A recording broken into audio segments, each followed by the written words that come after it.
everybody, and welcome to a very special episode of the War and Peace Baseball Podcast. I know you're not used to seeing somebody's face while you're listening to this podcast on YouTube, but it's just me right now. The fantasy show should be going up today too, but I'm here to talk about the NCAA postseason baseball. It's going on right now. Super Regionals start as of this recording tomorrow night. And I'm just going to do quick preview, quick 10-15 minutes if that. So this is kind of a new thing that we might be trying out, do some more individual stuff, more quick things. If I know it's hard to watch an hour, even a half hour of a podcast with no video because all four of us talking and we don't all have webcams. That'd be unfair to anybody not have their face shown. But I mean, so yeah, we're just trying some new content, especially moving into summer. We're all going to be, mostly we're going to be able to get together over the summer, think of new ways to expand the podcast, hopefully, and bring more, we hope, quality content to you guys. So, I mean, let's get right into it. NCAA SuperRegionals this weekend is the it's the 16 teams. It came out of the 16 regionals last weekend. It's a best of 3 series between the teams that made it out, with the higher ranked team hosting the regional or hosting the super regional, and the winner of each super regional gets a berth into the College World Series in Omaha. So right now I'm just gonna go through the matchups really quick. So the first matchup is the Corvallis Super Regional between Oregon State and Vanderbilt. Oregon State is the number 1 team in the nation. They can't remember the exact record they had, but they decimated the competition, not, to say the least. Something to the tune of 30 something wins to, I think I saw numbers like 4 losses, and they handled their regional last weekend. So Vanderbilt came out of a solid regional in Clemson. They were number 2 seed. They were able to come out of that one. But I don't see any way you can stop Oregon State at this point. I think they're going to Omaha. It's hard to bet against the Beavers right now. They're coming out to have that kind of record in the Pac-12 is absolutely incredible and very impressive.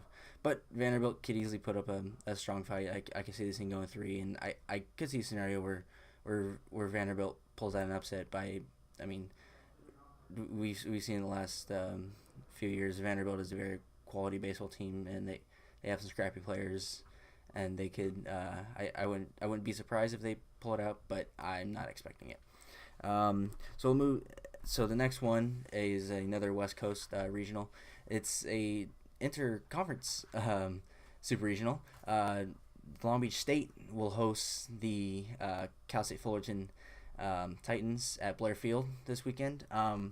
This is just gonna be fun. I mean, I'm still in school right now, but I wish I could be up in the LA area this weekend, because I would really like to go watch those games. But I mean, if I could have gotten a ticket, I'm sure it's gonna be packed there. It was packed for the Long Beach Regional last week, and I can't imagine when it's just Fullerton and Long Beach. Those games are intense anyways. Being conference rivals and being 45 minutes away from each other, they've played 6 times this year. They played one series at Blair Field where the Dirtbags swept Fullerton. That was in technically non-conference play, but at the towards the end of the year, the Dirtbags took 2 out of 3 from Fullerton. So the Dirtbags won 5 out of 6 took 5 out of 6 from Fullerton this year on the back of some very good pitching. Dave Smith is a quality pitcher. He started the Monday night game again, the extra game against Texas, because Long Beach State had lost to Texas last Saturday, so they had to win twice to come out of losers bracket of the regional. But Dave Smith, he went, I think 4 innings it was on Monday. Not an overpowering pitcher, so I don't think rest is most important. He threw a complete game Friday night on like 98 pitches. So I think he should be good to go for game 1. He'll be very quality. It's I mean, Fullerton has some very quality hitters. Taylor Bryan is a name that comes to mind. Timmy Richards is a name that I like both. I mean, the name itself, and as a player, he's got some pop. But I mean, I was surprised to see all the balls flying out of Blair Field this past weekend. That's not a Harris Park, even when they brought the fences in, those balls are flying even at night. I can't remember. I've seen plenty of games there live, and I maybe remember one home run, and these guys are just crushing it. So it'll be fun to watch. Kind of not really a grudge match. Long Beach State pretty much dominated Fullerton this year, but there was no short. It wasn't like they decimated every game. It was close most games, so this could be interesting. And this guarantees the Big West a team in Omaha for, I believe, the fourth or fifth straight year. So the Big West, at least the very top-heavy conference, Long Beach State has been very solid all year, as well as Fullerton. They're 1-2 in the conference. So, I mean, clash of Titans with one of the team being the Titans, I guess. So this would be fun to watch. I see Long Beach State winning this just because they've had all the success against Fullerton so far this year. But this is one of those matchups where it's like, this is a rivalry. Both teams, obviously they want to get to Omaha, but it is, both teams are going to be playing from home. Essentially, Fullerton's not going to have to drive that far. It's going to be intense. It's going to be exciting. I can see this going. I see it going 3 games, and I mean, I see Long Beach State pulling out at the end just because they've been really consistent all year and really good. But Fullerton could easily pull this one out. I see it as a very slight edge to Long Beach State just because of the record so far this year. Moving on to the Tallahassee SuperRegional, Florida State into their 16th SuperRegional since the inaugural SuperRegional round in 1999, which is damn impressive. No College World Series wins, unfortunately, but they're playing Sam Houston State, who is the 3 seed out of the Lubbock Regional. They beat the 2 teams above them were Texas Tech, the host in Lubbock, and University of Arizona, who's a very quality team. Unfortunately, they had to travel to Texas, although I guess Texas had to travel to Long Beach State this past weekend. Sam Houston State, I don't know much about them, to be honest, but obviously have to be a quality team to make the tournament to beat Arizona and Texas Tech. But I mean, Florida State they're on a tear right now. There was talk in the middle of the year they might not make the tournament at all. Then they stormed back, won a bunch of games in a row, took a lot of series in a row, and then won 4 straight, won the ACC tournament, and ended up hosting ended up getting a regional and I believe a national seed, if I'm not mistaken. I can double check that right now, but I see no national seed, but I see Florida State pulling this out. They're a hot, strong team, and Sam Houston State not a position they're often not a position. This is not their first time. Let me double check that actually. Sorry, but yeah, Sam Houston State. Oh, it is their first appearance. Yeah, I was gonna say, but so I mean, how'd you like your first super regional appearance to be? Legendary Florida State, and I know that program is hungry for a title, and I see Florida State going to Omaha pretty easily.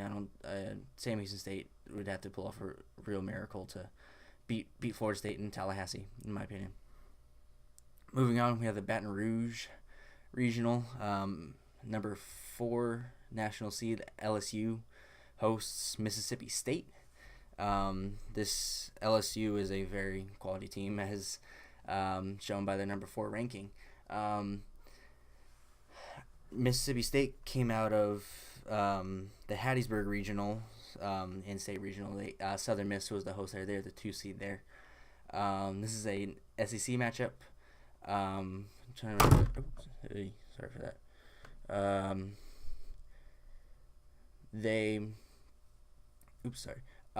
LSU swept Mississippi State last month, and They're on a 14-game winning streak. Um, so LSU is hot. LSU is very hot right now, and obviously played very well against Mississippi State when they met in SEC play. So I don't see any. I really think LSU is going to go to Omaha, to just sum it up like that. I just in the record, and I've seen them as of late. They're just quality team, just scrappy. 14-game winning streak. You gotta do that in college baseball, and they do it. They're obviously doing it pretty well right now. So, 14-game winning streak, going up against an opponent that you swept on the road, just a month ago, and now you're coming, and now they come to your house in a very intense environment down there in Baton Rouge, and I see LSU pulling this thing out. Next one we have, it's going to be the College Station Regional, Super Regional. Not one that you, if you had taken a look at where the regional sites were, you would thought one would be. Texas A&M, the host there in College Station, was the 3 seed out of the Houston Regional, where they beat Houston and Baylor out, the two teams above them. They're playing Davidson, the 4 seed out of the Chapel Hill Regional. Davidson had to go through Michigan, Florida Gulf Coast, and North Carolina, obviously, Chapel Hill. But Davidson, this is their first appearance. This is their first ever appearance in a tournament, period. And all of a sudden they're going to a Super Regional. I don't see them going all the way to Omaha. I don't see them. Granted, Texas A&M is a 3 seed, but I'll take the SEC power. There's a lot of SEC teams in these Super Regionals. I don't know the teams off the top of my head. Sorry. Sorry.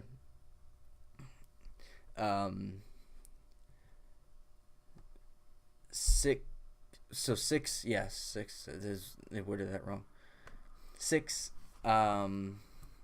There's 6 SEC teams in this regional, or in the Super Regionals in general, out of the 8 who made it, and so there's a lot of SEC representation, and Texas A&M is one of those teams. Obviously, got to play well to win regional, and Davidson's had to play well to win that regional, but going to College Station, A&M, I think, with that SEC experience is gonna handle Davidson. But I mean Davidson. If you ask me to choose between Sam Houston State and Davidson as the Cinderella team, I take Davidson just because they're playing Texas A&M over Sam Houston State going to Florida State. It's Davidson has a more favorable matchup, but I still like Texas A&M in this one. So we move on. We go to the Louisville Regional. Louisville is the number 7 national seed. This is a rare matchup this year of two teams that hosted regionals, winning their regionals and matching up in super regionals, and it happens to be a pretty good rivalry. Kentucky came out of the Lexington Regional opposite Louisville. They split this year. They're not conference rivals. Kentucky's one of those SEC teams, and this is surprisingly their first super regional appearance ever.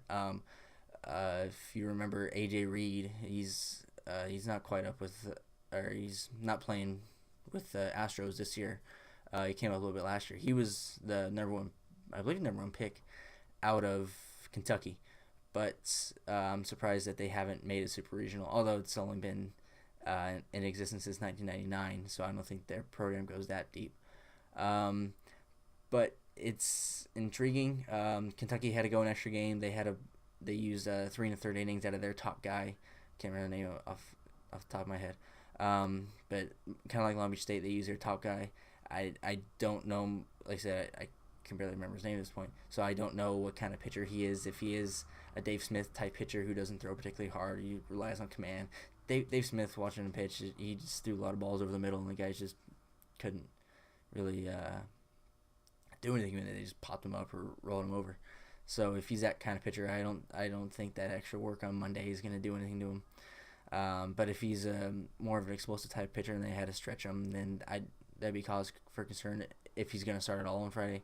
And Louisville, 7 national seed, they got Brandon McKay, who could very easily be the number 1 overall pick in this year's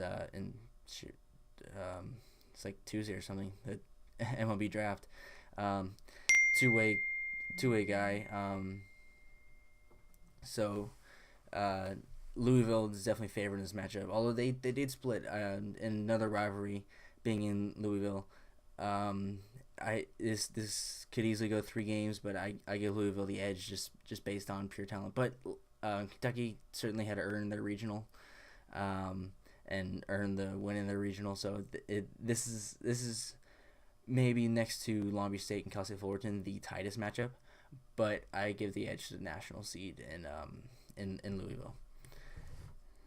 So next one, moving on, is the Fort Worth Regional. TCU's going for their 4th straight trip to the College World Series in Omaha.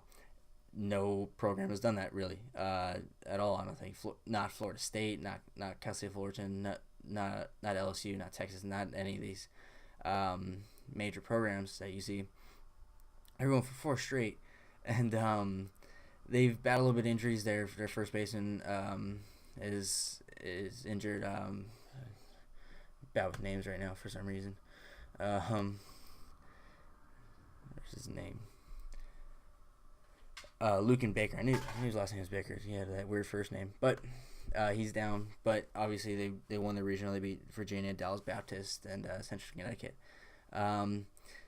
So I see, and their opponent. Let's talk about the matchup now. Their opponent is Mississippi State. They came out of the Fayetteville regional against Arkansas. Missouri State was the 2 seed. Arkansas was the host.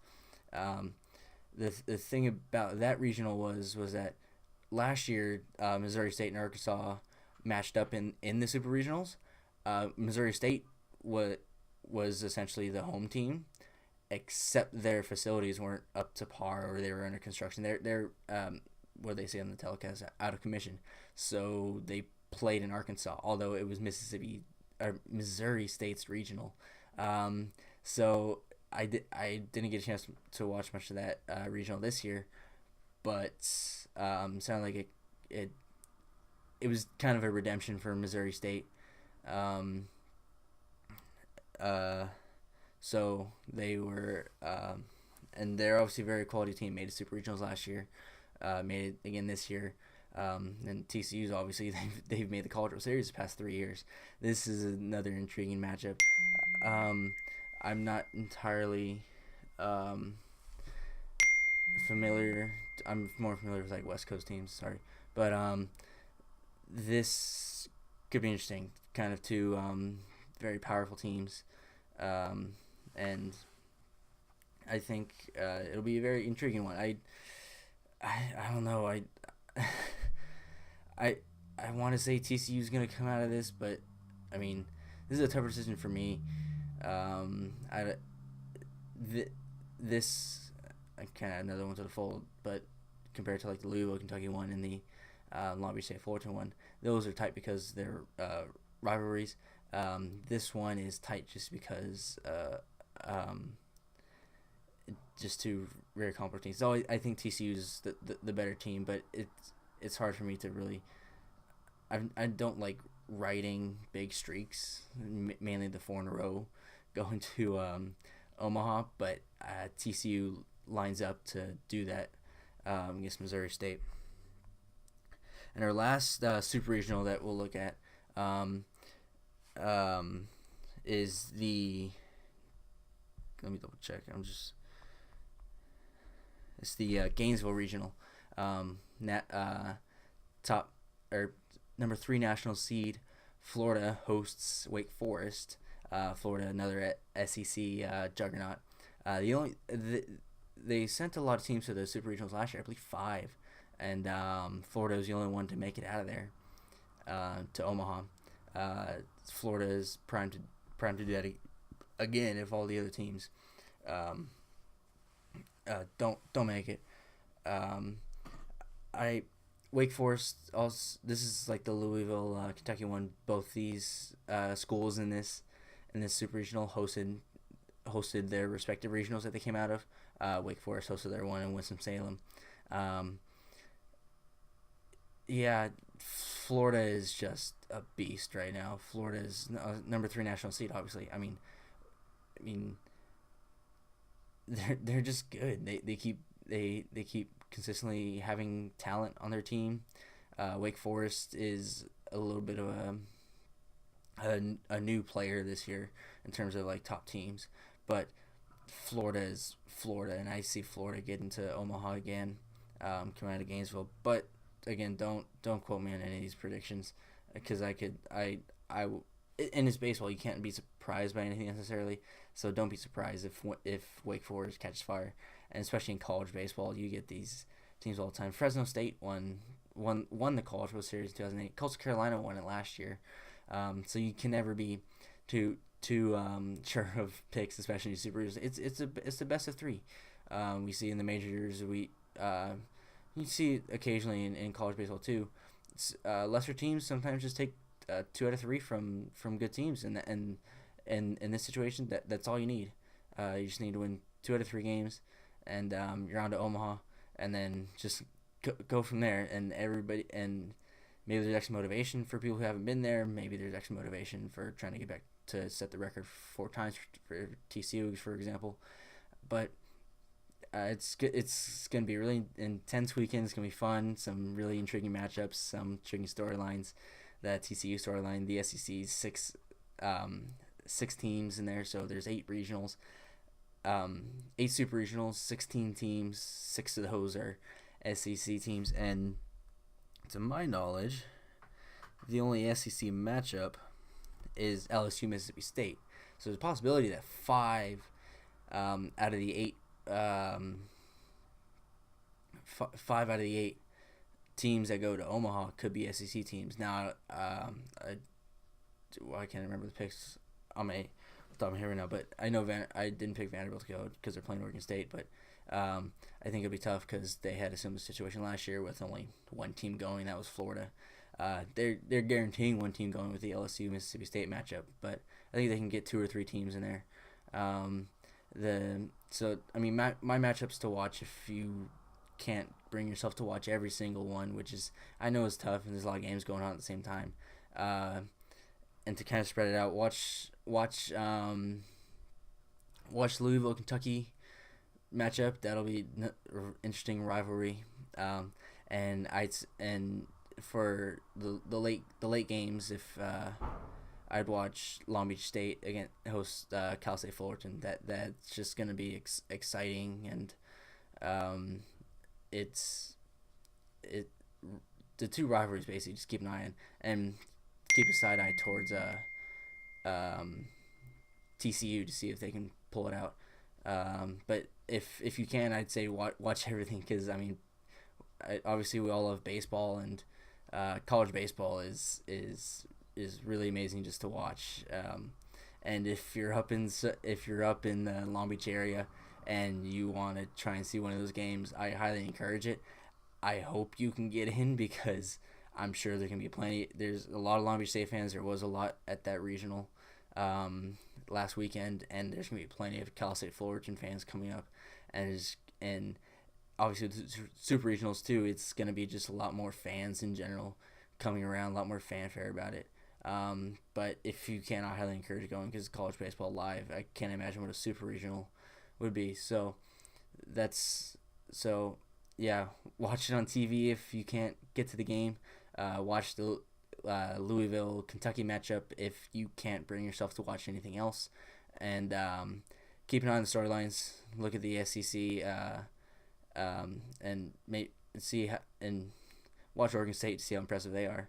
But yeah, so TCU's again 4 straight. That's I can't wrap my mind around that. I thought it was like 2 out of the last 3 that they had, but that's unreal. So So that's it for this. Maybe went a little bit longer than intended. Is there action noise? Sorry, I mean, it's a very bad acoustics in our dorm rooms. But that is all for me right now. Hope you enjoy this. If you like if you like this format at least, um, if you liked what I did, if you like this format, if you like what we're trying to do, trying to expand some stuff, do some more short stuff like this. Maybe we do like prospect watch or draft. We might do draft thing. If you're interested in that, let us know, because we want to bring you quality content. Um, yeah, so let us know feedback. Tweet us at WPB_podcast on Twitter. I'm at Stingray417 on Twitter. If you want to talk to me personally. Uh, Search War and Peace Baseball on Facebook. We might be doing some more stuff over there. And then check out our podcast here on YouTube. And I think I'll put this up on iTunes. I think the audio works well on its own too. But YouTube, War and Peace, subscribe right no here. Yeah, so subscribe right here. If and search us on iTunes where we do our normal podcast, and I think this will be up too. WPB_podcast on iTunes. SoundCloud, I don't know what's going on. There's some weird upload limits. We're all trying to figure it out. So right now, stuff's gonna be on YouTube and iTunes for sure, and we'll update you if SoundCloud starts to work out better. But please give us feedback if you like what we're trying to do with what I did today. Please give us feedback. Let us know. Yes, we want more. I maybe went a little bit longer than intended, but sorry, I tend to ramble. But next time we do something like this, we can definitely try to shorten. I'd probably do something like this once Super Regionals are over, recap them a little bit, and then look towards Omaha. But anyways, I keep rambling. Thank you all so much for watching. I'm Ray Estrada. This has been War and Peace. And as always, peace.